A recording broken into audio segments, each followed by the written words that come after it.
Hi, welcome back to the Trial by Jennifer podcast series. My name is Jennifer Butterfield, your host, and I'm excited to welcome my guest today, Dan Brannon. Welcome, Dan. Tell the audience a little bit about yourself. Hi, Jennifer. Thank you for having me on the show.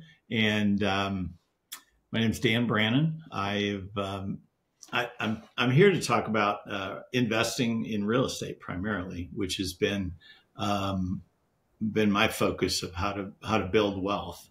And but I've also been in business, and I guess I grew up in Iowa.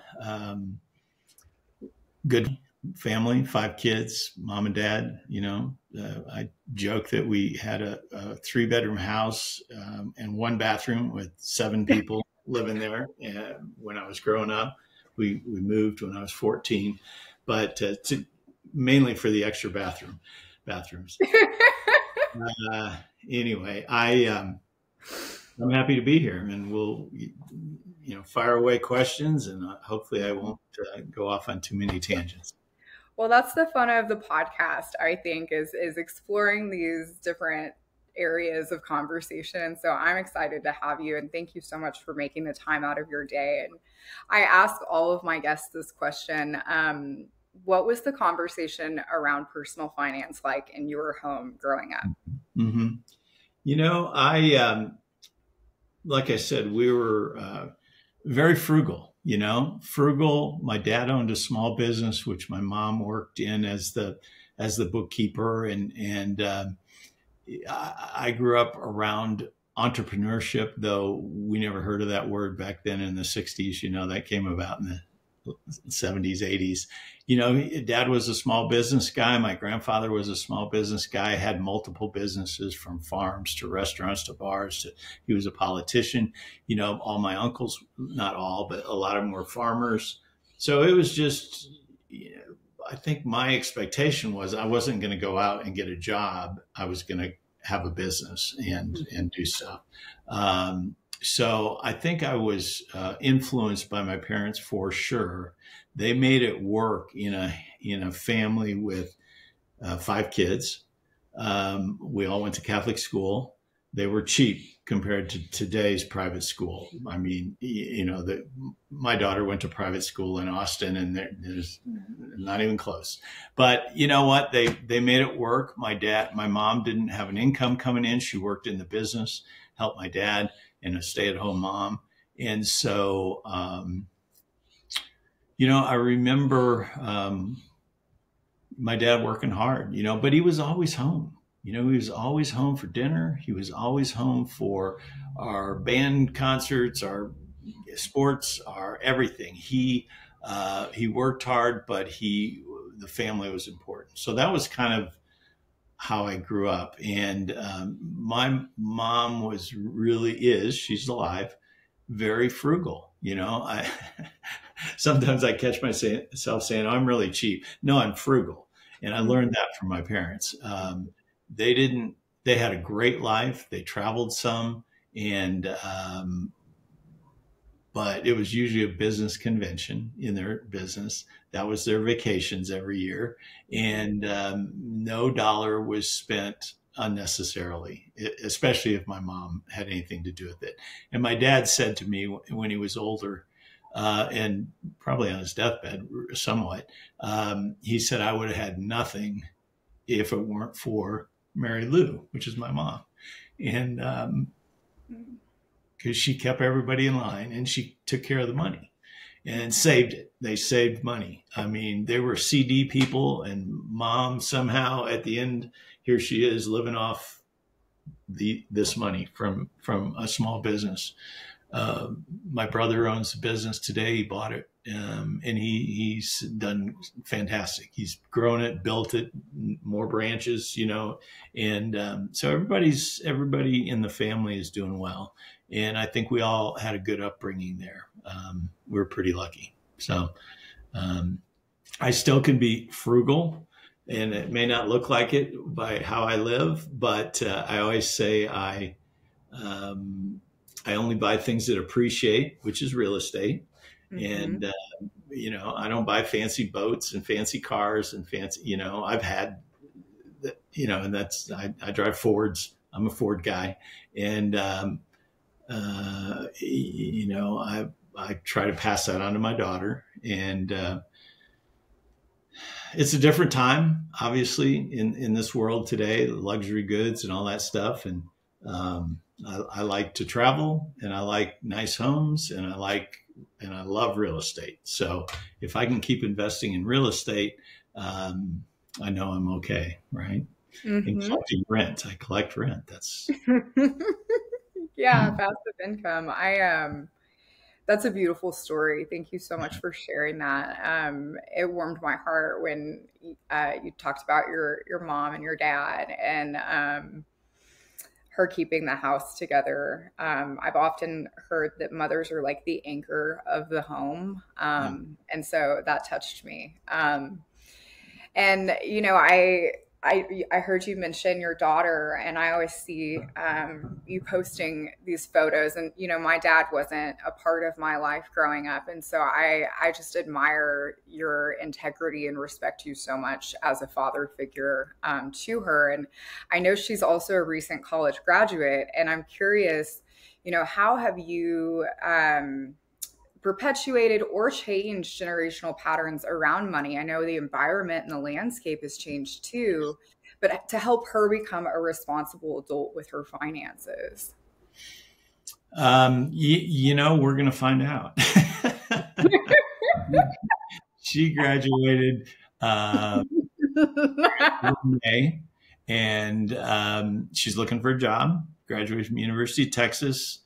She actually finished her last class. She walked in May and had a couple classes because of the pandemic to finish up. So she's about a month out of really being out of school.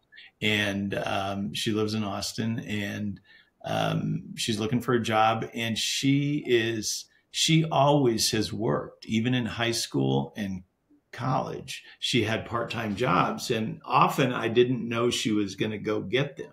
She would come home and say, "Hey, Dad, I got a job." I'm like, "Really? I didn't know you were looking at a job," And it was so awesome. So she has the work ethic, and she likes it, and she likes the extra money. And I give her an allowance, still do, till we get off the payroll, and which will come soon enough. And she's applying, and she's a smart girl and sharp, and she'll get a job. So I love that she worked through high school and college, and that she never almost told me about it. And then she'd come home and say, I got a job. And then at the end of the school year, we might have travel plans or friends plans. And she would say, "Dad, I'm going to quit this job, and then I'll get one in the fall." And so I trust her she knows the frugal side of me. She knows I've probably made a couple purchases that I wouldn't have made for her, but that went against my threshold of being frugal. And but she's. I lost my train of thought, but so she'll do fine. And but she's learned, she'll come to me and she'll say, "Hey, Dad, I want to buy this, and it's on sale." She knows those are the magic words for me. If it's on sale, then I'm more apt to listen. And but she traveled to Europe for a semester in college, and she had a really great high school she went to in Austin. We live in Central Austin, and there's a lot of money in the neighborhoods we lived in. And so it's a much different upbringing than I had. And so I hope that she will learn, and has learned, how to live on a budget. And we'll see. Once she gets a job, we'll see how that all works out. For now, I have helped her with a car, and I helped her with her allowance, continued through high school and college. And it's so simple now. You just set it up on Venmo, and boom, the allowance shows up every Friday morning, right?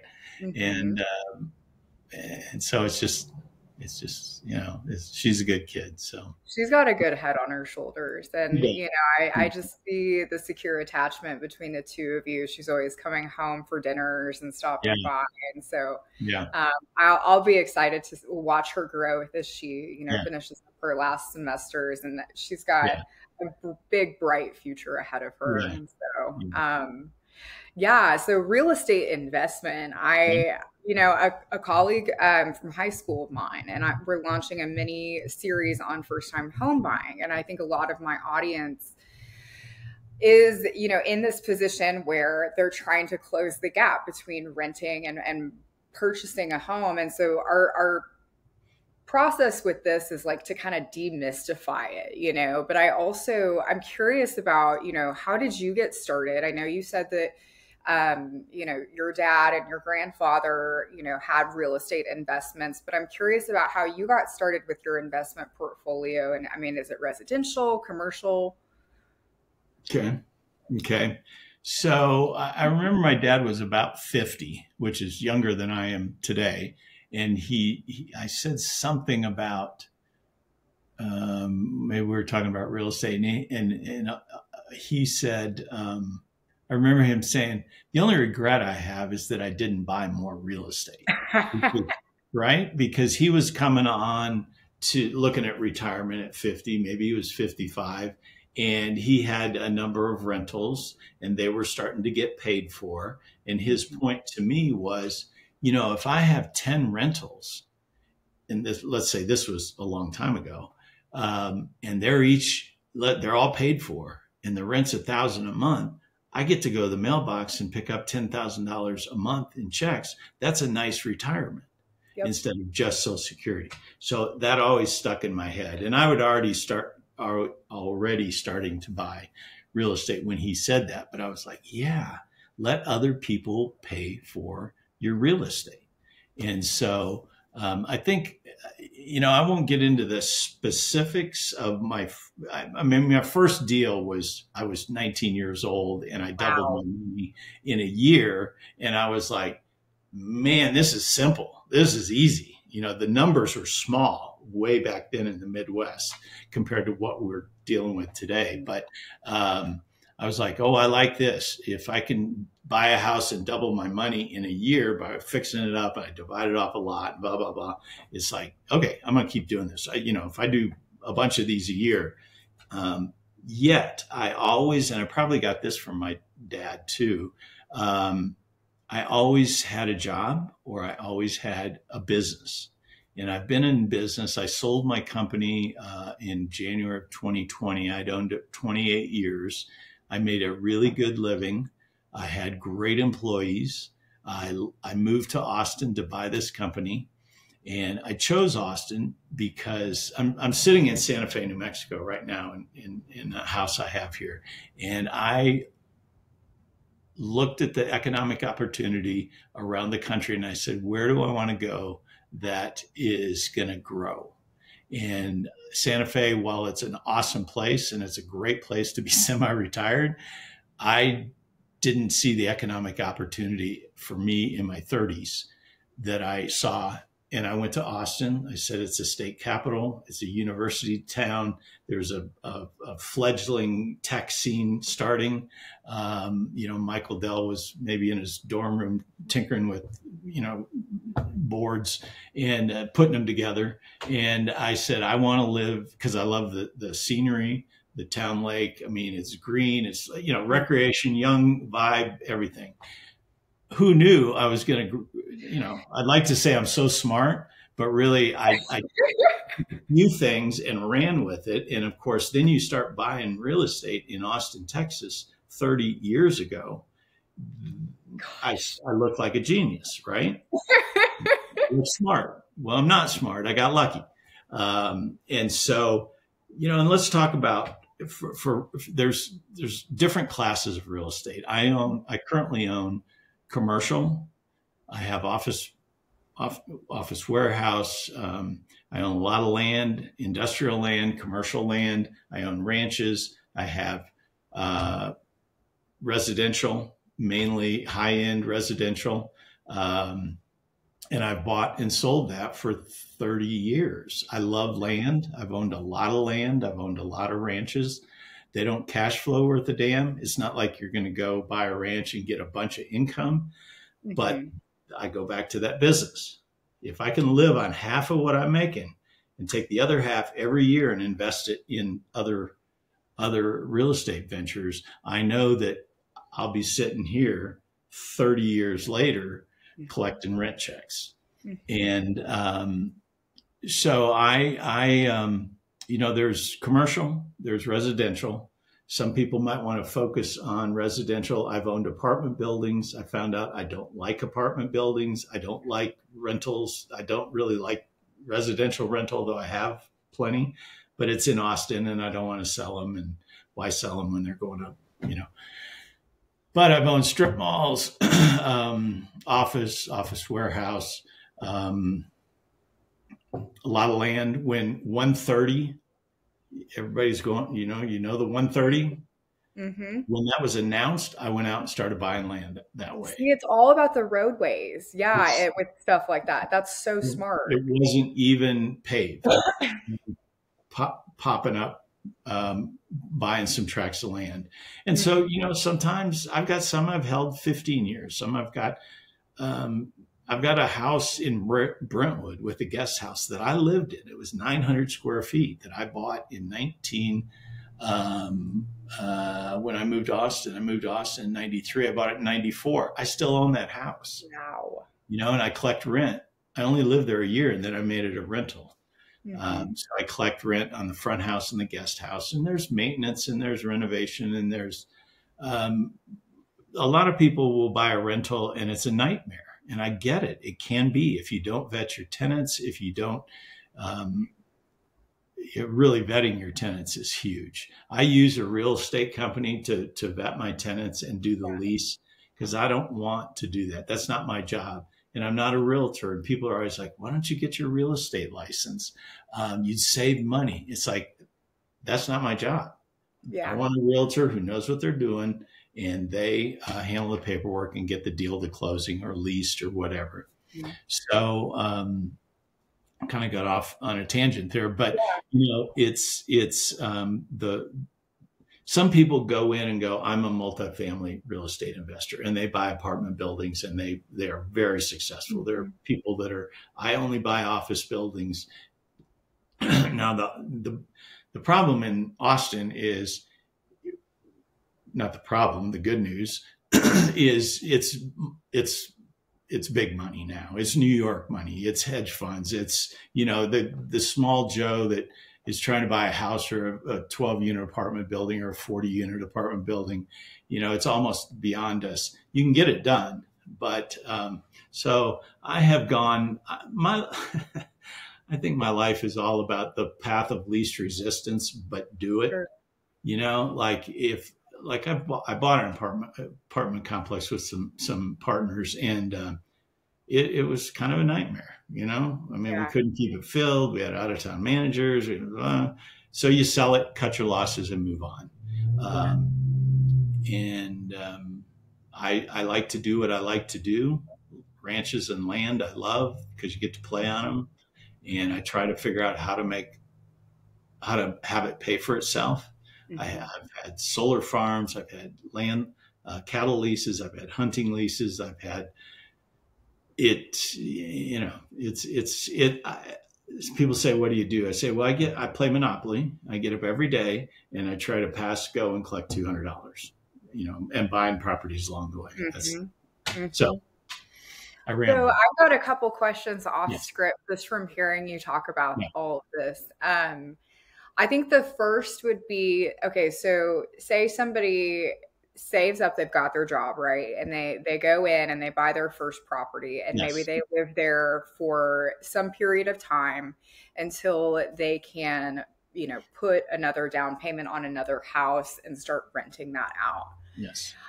I guess my question would be, what are some things that you look for in properties? Like age in terms of like how much remodeling, like in terms of the budgeting, like what percentage, is it safe to put aside? Those kinds of things. I hope that's Does that work for Yeah, you? yeah, and I'll tie a few things because you asking that brought me to some other things. And you Yeah. talked about, well, what would you tell young people Yeah. about real estate? Hmm. Buy, buy a house for yourself. That's how I started. Hmm. And you've got to get in the game. And people in Austin, young people, a lot of young people tell me, well, it's too expensive. Interest rates are too high. The prices are too high.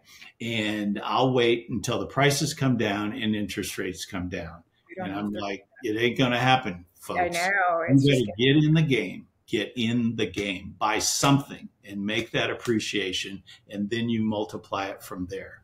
Um, and I've had people argue with me about, oh, I'd rather rent than pay. It costs more to own a home and you got to fix the roof. I'm like, whatever. Let's just, I didn't want to get in. I don't want to get into specifics, and everybody's worried about the interest rates right now, 7.22. I've had so many loans at 7.27%, 6%, 8%. In the early 80s, I had a loan for 18%. wow. But I did that deal because I wanted to do that deal. And Hmm. so if you miss out because you're going to pay a few dollars more in interest, I did a quick calculation. And plus in Austin, and this is maybe going to go beyond Austin. If there's two ways to make money in real estate. You've got cash flow off your rentals or appreciation. I'm an appreciation buyer. Like Okay. I I want cash flow. I don't want negative cash flow, and I want to be able to pay for it. I don't want to get in a pinch. But if somebody else is paying for it and is paying the taxes and insurance, and I make zero, I know that in a year or two, rents will go up and the property goes up. So Hmm. let's say somebody says, "Well, I don't want to. I want to rent," or, well, let's say it's too expensive, and I just did a quick calculation. Let's say there's a $400,000 house. The other thing I like about, let me go back to the thing I like about real estate is leverage. Now, you don't want to get over leveraged. I'm not over leveraged, never have been. It's been tight a few times where it's like, oh shit, I got a vacancy. Sorry. Oh, you got It's a fine. vacancy. People come Right. on here and say much worse. And so you might have some negative cash flow, but I try to, put all my properties together. If I'm making $5,000 a month on this one and I'm losing 1,000 over here, I don't care because they're all appreciating. Right. And get this rented and bring it up, and the rents go up. Mhm. But it's about leverage. So people say, well, why don't you just go in the stock market? I'm like, well, I learned leverage. So let's say I have $10,000 and I put it in the stock market, and the stock market goes up $10,000. I mean, it goes up 10%. How much Mhm. do I have? I now have $11,000. Mhm. Okay. Correct me if my math is wrong anywhere along I think this that's example. right. Yeah. I have $10,000 and I put it in the stock market. I make 10%. I've got $11,000. If I put, let's just for simple numbers, I put 10%, 10,000 on $100,000 house, Mhm. and I've put my 10,000 to buy that house, and it goes up 10%. The $100,000 house is now worth $110,000. So by leveraging, I now have my 10,000 I put in and 10,000 of equity. So in 1 year, I have on my balance sheet Mhm. 20,000. I've gone up 100%. So I figured that out when I was like 19. I'm like, why do I want 10%? And I get pitched stocks all the time, and they're like, oh, we can get you, our average is 6% a year. And I'm like, I just want to sneeze, right? Or maybe it's 10, because I have done deals where I've gotten 7 times my investment. Wow. And that's not on cash.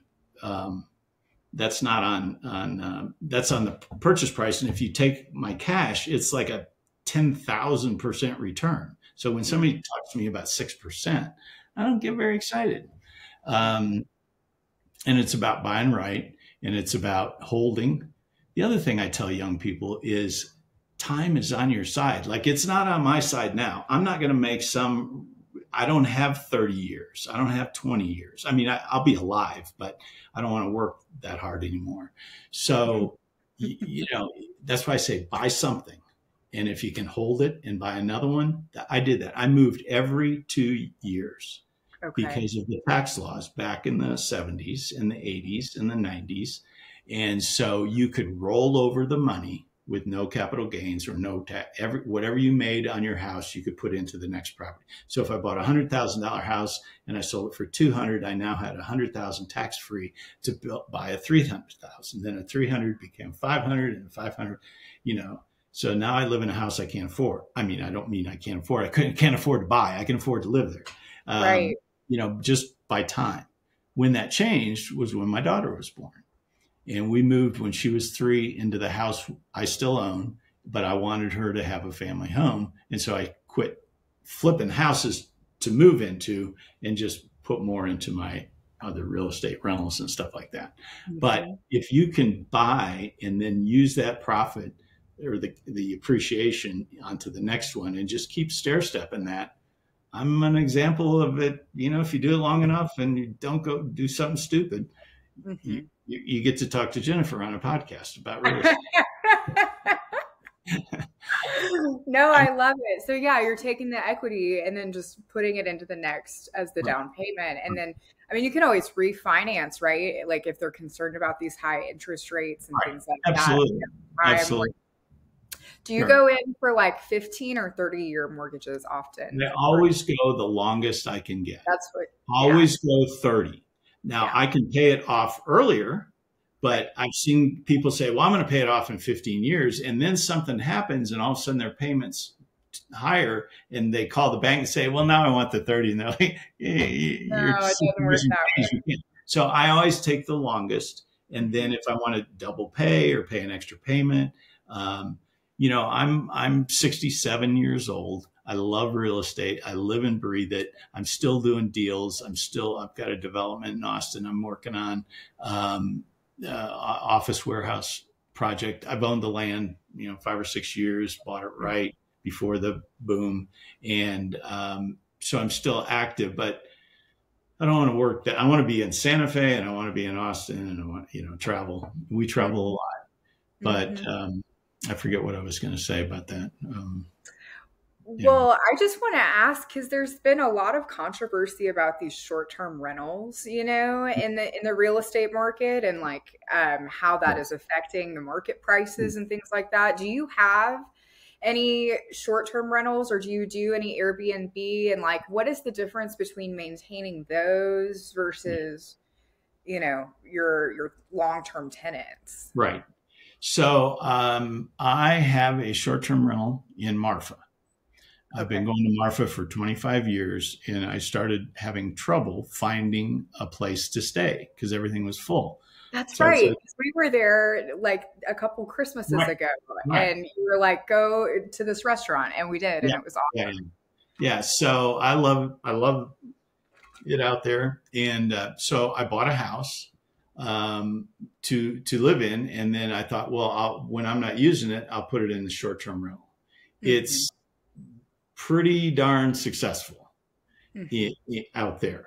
Not every market is successful, and it takes a lot more. I have a great manager. If I didn't have a great manager, I would make it to long-term rental. But then I wouldn't have a place to stay. Right.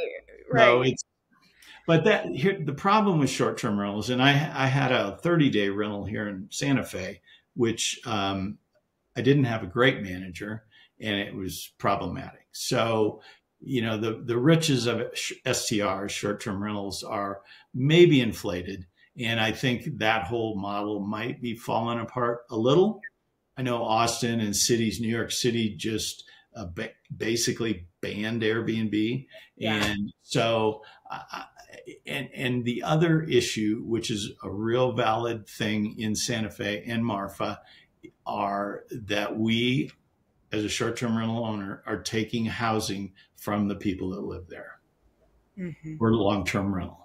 And, you know, I feel guilty about that sometimes. And I think I should just rent it out to a family that needs it. and Santa Fe has the same discussion, and that's why New York is banning them. And so that's I don't have the answer there, and I'm not Yeah. ready to give up my short-term rental. Uh, Right. it's a cool place. We're going out in 2 weeks, and I love having it, and just to defray the costs. And actually, it's making money. So because Yeah. we're not out there as much. Once I bought the house in Santa Fe, we come up here a lot, and it's we love Santa Fe. So cool weather, beats It's Texas in the summer. beautiful from what I can see. And, as far as Marfa goes, I think it could also be argued that a short-term rental would also stimulate the economy there. And I know that a lot of, in the past, I don't know, decade or so, in recent years, it's definitely become a very like art culture scene. And so, Totally, I mean, totally. businesses have thrived and some haven't made it and things like that. So, I mean, I would say that that could be argued in favor of keeping the short term rental, just for the True. record. True. Yeah, no. And if you drive in West Texas, and Marfa is to me far West Texas. It's hard to find a cool spot. Well, right. I had a business in a small town. I won't talk about it in the Panhandle, and it was a dying town. And when people complain in Marfa, I say, well, you have a choice to be Marfa I'll say the town, Muleshoe. Muleshoe's downtown is the buildings are caving in. There aren't enough people. The kids are come to high school, go away to college, and never come back. At least Marfa's got people are moving in. They're fixing up the houses. There's really old adobe ruins that are now awesome houses. People from Austin, Dallas, Houston, El Paso, they're going to that town. And I love taking old houses and making them better. And just what I did here in Santa Fe and Marfa, done it many times in Austin. And I improve properties. And then I figure out how to pay for them. So anyway, that's my thing on Marfa. You're absolutely right. Yeah. It's a thriving small town of 2,000 people. And you know how Wow. many 2,000 people little towns in West Texas are dying, that are gone. Their downtowns are falling apart. So Yeah. what's the balance? I don't know. And we'll be sure to link to the rental for those who want to take a trip to Marfa, Yeah. and take Stay, a look at, stay at Dan's hook it to your Airbnb. house. Yeah, Hook when it they're to your there. house. That's right. Yeah, I think you sent me the listing when we went. So we'll be sure to put that in the description. And before we move on to some of your suggestions for the future generations in real estate, I'm curious, like, is there anything that you look at with a property, like maybe the foundation or the roofing, like when you're in the prospecting process where you're just like, it's a no-go, or they get, they into inspection and it's like, okay, here's the thing. I'm just not going to deal with this because I've been there before and it has been a nightmare. Yeah. Plumbing or whatever. Yeah, and that's a good question, because that's often where first time investors get their hat handed to them. Mm-hmm. You find a property that obviously the deal, you try to find the best deal you can. I don't buy off MLS generally. I usually find the deals, and people bring me deals and land deals and heirs and family estates. I do well with that. But if you're a first-time investor, you might go on the MLS, or a realtor brings you a retail property, and it might be feel underpriced. And yeah, like roofs don't scare me. I know I'm going to have to put a new roof on, but that just add that in to the price. Plumbing, cast iron plumbing underneath the slab or to the yard, that can get expensive.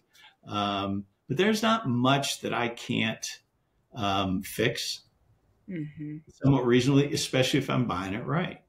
And the house in Marfa was a wonderful family that owned this house since 1958. It's an old adobe on a double lot, and the house was in good shape. It just needed renovation, and I didn't want to do I wanted to keep the character of Marfa. I always tell a story of the house, and when I buy it and try to fix it up to that. And my story at that house is the big ranches out there. They used to live on the ranch with, if they had kids, they would bring them into school and they'd buy an in-town house. And so I wanted to make this house authentic enough that it could be the in-town ranch house. And so I did the adobe and I put in all new wood floors. And you know what? We pulled those floors up and I was hoping there was wood floors under there, the carpet up, and there were termites. And Okay. so we had to do termite. We had to rip out all the floor. Was that an expected expense? No. You just deal with it. You know, at that point, the deal's closed. I'm going to spend another 10 grand, and that's just the cost of doing business. So, Mm-hmm. but it looks That's, great. I put, yeah. anyway, so. I'm excited. Yeah, I'm excited. Because my significant other and I, we go out to Marfa and Big Bend Yeah. every so often. But we didn't know about your Airbnb Yeah. when we went out, and Yeah. so I think he likes this one that we stay at. But yeah, I'm excited because I am gonna have to book it next time we go. Yeah. Yeah. And as far as, okay, and I mentioned this, my primary audience is like the zillennial generation, you know, Yeah. Gen Zers, and then millennials, both young and old. And, you know, real estate can be a very dominated industry by men. And women have been studied to accept lower negotiations in their favor than men. And, you know, as far as like when negotiating in general, but specifically with real estate investments, what would you have in terms of suggestions for, you know, young women that are negotiating? I mean, I guess realtors do a lot of that for them, but I'm also like, in terms of accepting the offer or, you know, going higher, what would you have to say to, you know, a young single woman that's trying to get her foot in the game, you know? Well, yeah. You know, I think there are a lot of women in real estate, and I'm a part of a lot of different real estate forums, and women are very much represented. And you know, I'll be the dinosaur, the old guy, and real estate will be owned by women, and especially as having a daughter, you know, and I would love it if she would get into investing and taking it. You know, we'll see where that goes, but it.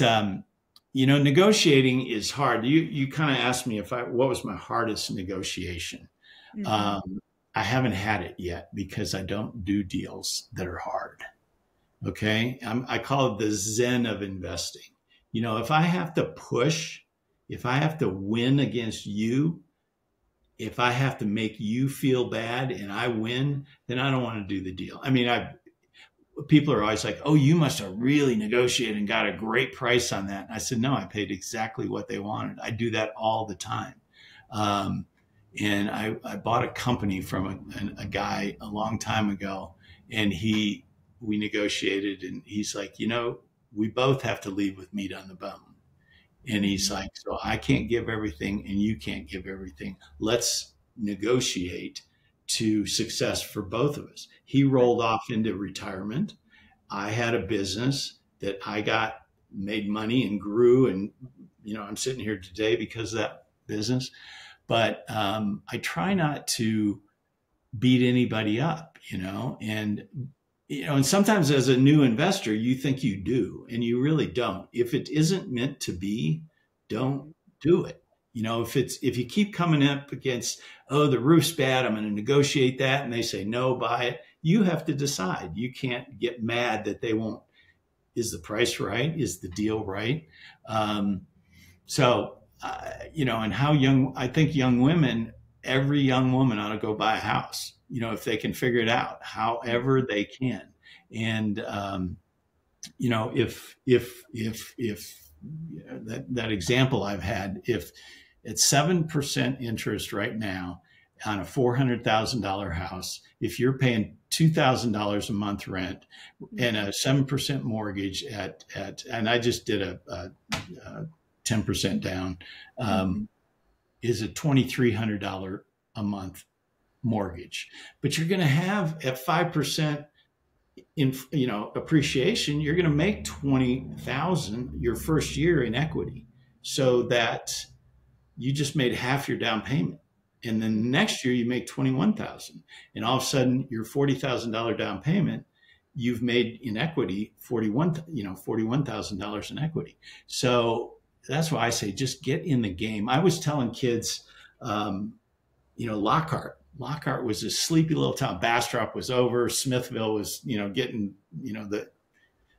getting high, and Pflugerville, all that. They're crazy. And like, go to Bastrop. I was finding houses down there for $85,000 about 5 years ago. Wow. 5 years ago. And they're like, oh, I don't want to drive down there. I don't want to, I'm like, okay, I'm just telling you, this is the next boom. And now those $85,000 houses are $450,000. So I lived in some pretty crappy houses early on as an early on investor. I'd buy it, I'd live in it, I'd fix it up. I'd either sell it or keep it as a rental. And I did that every 2 years to 1 year. And that's how I built my portfolio. And okay, then you'll say, well, how do you get the down payment? You save it, or you borrow it, or you owner finance. I've done a lot of owner finance deals. There's a lot of first-time home buyer, and I that's kind of what we're going to be talking about in the series that Morgan Simpson and I are going to be releasing. But yeah, I mean, you can also take 10 grand out of your Roth IRA and put that as a down payment. And I mean, they've got down payment assistance programs. I mean, you can get down to like 1-2%, I mean, they make it really accessible. And I think that's the thing, because, when looking at, because financial literacy is a spectrum, and so like understanding these terms, understanding real estate, understanding, the way that investing works, and what like capital gains are, and like all of these things, if you didn't grow up around it, and you like aren't curious about it in adulthood, there's no way for people to really get a grasp on that. And so I think that's kind of one of the reasons why I started this platform, was to help educate people, because it is attainable. And I think a lot of people live in this self-limiting belief that like, oh, I could never afford that, But I mean, I know people who have been able to buy a house that, even in this market, that don't have, a super high paying job, they just live beneath their means, and they save enough to like go in. But I think that's I love what you said about negotiating. And I completely agree. I used to go in with this like real fire in me. And I found that honey is sweeter than vinegar. And I've talked about that. And if it doesn't feel right, then it's probably not right, It's a gut intuition kind of thing. Right. How do you catch a butterfly? That one. If there's a butterfly and you want to catch it and you're going like this, the butterfly is going all over. If you open your hand, the butterfly lands there. And I bought more good real estate by opening my hand and working with the seller, whether it was an estate or a family or anyway. The other thing, and get creative for your young people. Get creative. Find those 1% down programs. Find a 5% FHA or whatever, and get in the game. Your first one will be the scariest, but if you buy it right, and especially if you're in Texas, it's different in Detroit, right? There's probably no appreciation, but we're lucky down here. We have a thriving economy, and it's going to go up in price. If it goes up 5% a year or 10% or 30%, but also get creative. So, I went back to college as a little older, non-traditional, right. And so I got creative. I found a house. It had 3 bedrooms and a guest house. And I went to UNM here in New Mexico. This was 35 years ago or more. And I got 2 roommates. So I lived in 1 bedroom. I had 2 roommates, and then I rented out the guest house, and I lived free. They paid the mortgage, the utilities, everything. So I went to college for free, living free. Anyway, so you got to get creative. Yeah, that's like, talk about saving, right? Right. And then you've got the equity that appreciates over time as well.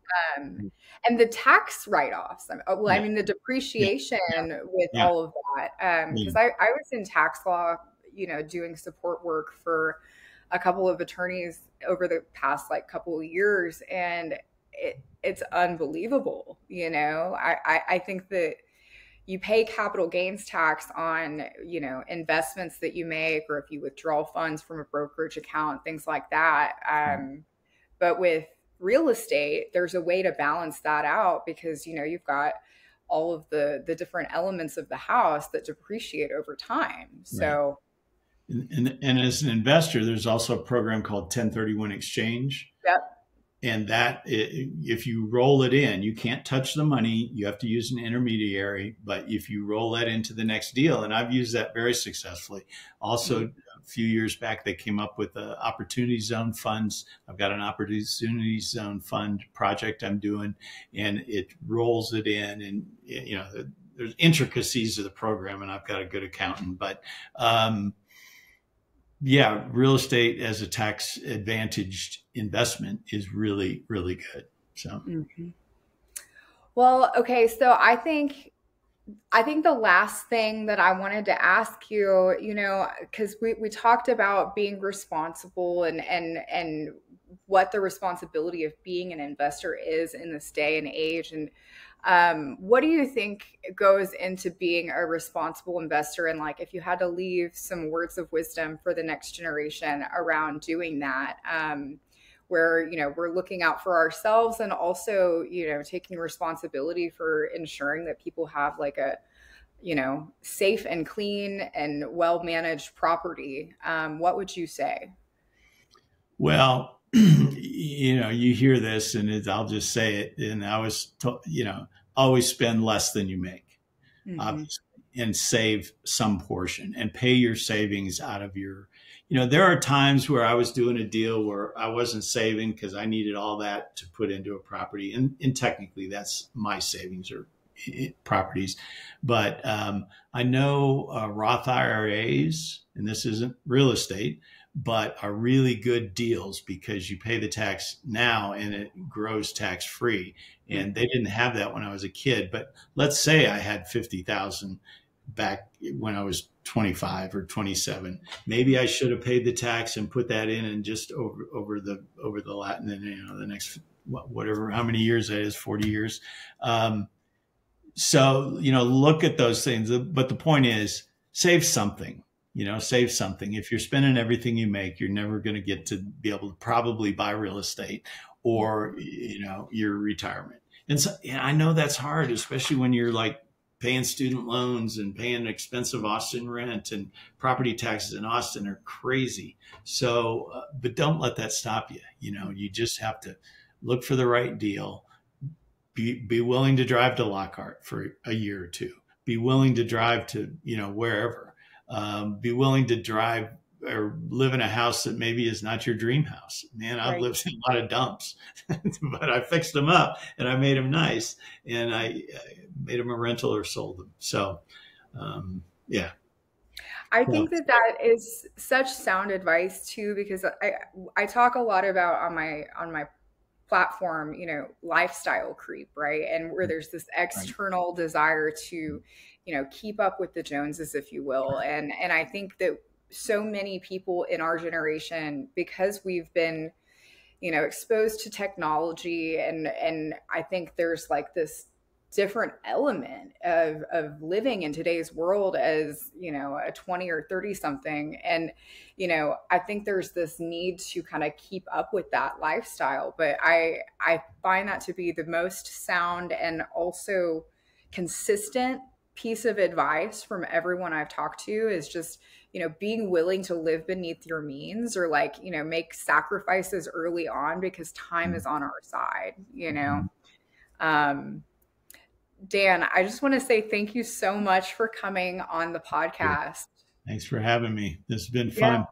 Yeah. I get excited talking about real estate. Oh, it's fantastic. For those who are listening, Dan approached me a couple of weeks ago and said, "Hey, if you want me to come talk about real estate investment," I was like, "Are you kidding? Yeah, I'd love to have you." And so I feel really grateful. And hopefully we can have his significant other, Gretchen, on the podcast soon as well. And for anybody who is listening and wants to tune in next week, we're going to have Sam Wood from the HT Group. He's the director of C-suite services there, talking about career growth. And that will be on Wednesday, September 27th at 10 a.m. And I hope you all have a wonderful week, and we will see you then. Thanks so much, Jim.